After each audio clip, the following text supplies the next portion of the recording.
Hello everyone, welcome to our channel. Don't forget to subscribe and click on the bell icon. In this video, we'll show you how to do anonymous questions on Instagram. Instagram doesn't have an anonymous question sticker. One of the most popular ways to host anonymous questions is via an app called NGL.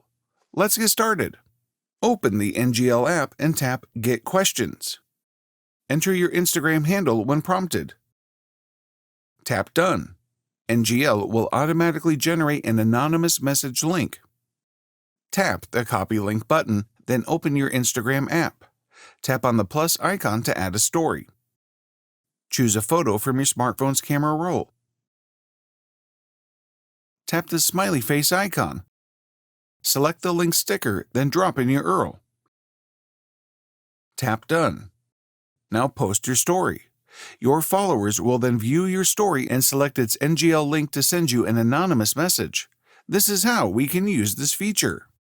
What other tips do you want to know? Let us know in the comments below. Thanks for watching. If you enjoyed this video, please make sure to give it a thumbs up and subscribe to our channel.